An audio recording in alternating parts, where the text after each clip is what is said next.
what I consider to be, together with a number of other individuals, unconstitutional use of recess appointments by the President. First, as is the case with most separation of power disputes, they transcend the immediate circumstances and immediate agencies involved. I'm not going to repeat the prediction that you've heard that the courts will not, so much with due respect to Professor Gerhardt, would not overturn the recess appointments as such, but would basically nullify, hold null and void all of the regulatory products that would have been put out by the two agencies and therefore during the tenure of those two individuals, and therefore would accomplish nothing useful. I'm not going to talk about massive regulatory uncertainty. Let me talk about the constitutional implications, which to me, as somebody who cares passionately about the Constitution, are most important. The most important problem here is that the President's actions put at risk Congress's own rights and prerogatives.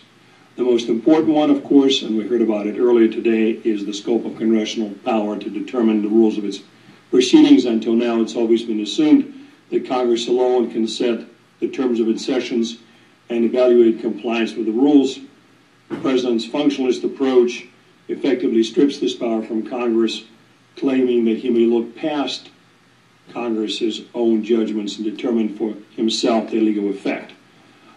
What I would want to tell you is that approach, if allowed to stand, would empower presidents of both parties to cast doubt on nearly any congressional action, and in the process decisively tip the balance of power away from Article 1 to Article 2.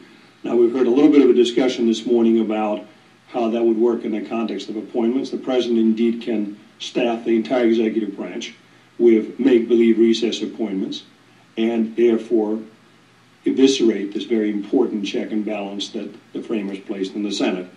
But let's talk about legislative power to pass legislation as such.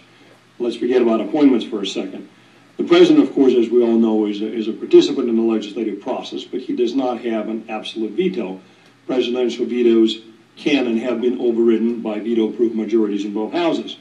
But under the President's functionalist approach, the President, for example, might take the position that any legislation that passed without a quorum in the Senate, and as we all know, much of a Senate legislative business is done without a quorum, or for that matter, without even a vote being taken by unanimous consent. In that respect, there's nothing particularly unusual about pro forma sessions. So the President can take the position that that piece of legislation was unlawful and therefore can be disregarded with impunity and without invoking even the need to veto it. Another area where the same problem can occur, and the President can determine for himself when Congress is in recess, concerns a so-called pocket veto. As we all know, the Constitution provides that if a bill is passed by Congress and not signed by the President, it becomes law within 10 days of the bill being submitted to the President, Sundays accepted, unless Congress, by its adjournment, prevents the return of a bill, in which case the bill dies. Now, if the President is able to determine for himself when Congress is in session, he can take the position that Congress is in recess, and therefore he can, in effect, pocket veto any legislation he dislikes by paying any political price. Now, I've heard a little bit of a discussion today, let me say first, about the legal opinion, because it illuminates the broader point I'm going to make.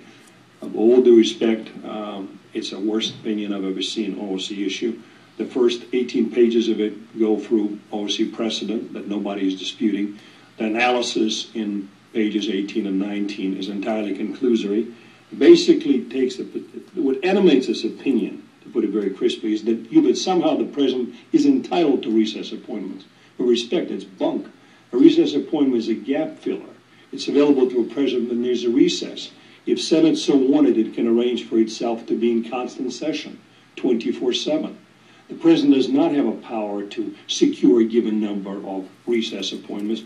No, with all due respect to Congressman Cummings and his colleagues, the President has the right to populate the executive branch with the people he finds congenial. I'm actually sympathetic to that view, having served in the executive branch, but if the Senate wishes to disapprove or not vote on the President's nominees, the President would be very lonely. That is perhaps unfortunate, but that is not a reason to warp a Constitution. So there's a great deal at stake here, and we're talking about probably the greatest aggrandizement of executive power in American history. And it's amazing to me that people were very critical of a previous president in this area. Unjustly, in my opinion, seem to be quite silent now. Thank you. Thank you.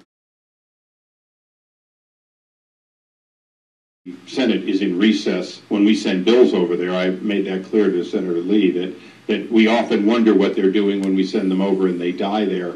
But isn't this a very straight, and I'd like to have anyone who disagrees, very straight question of the Constitution and whether or not the House gave its permission for a recess? You can say you're in a pro forma session today. I like what you did. You passed the payroll bill extension, therefore you're not in recess. But in the next pro forma session, even though you're operating under the same standing order, exactly the same opportunity by unanimous consent to accomplish anything, because you didn't do anything, you're not in session, you're in recess. The same can be said about any of the Senate sessions. Thank you. My time has expired, but I want to make sure all witnesses got to answer.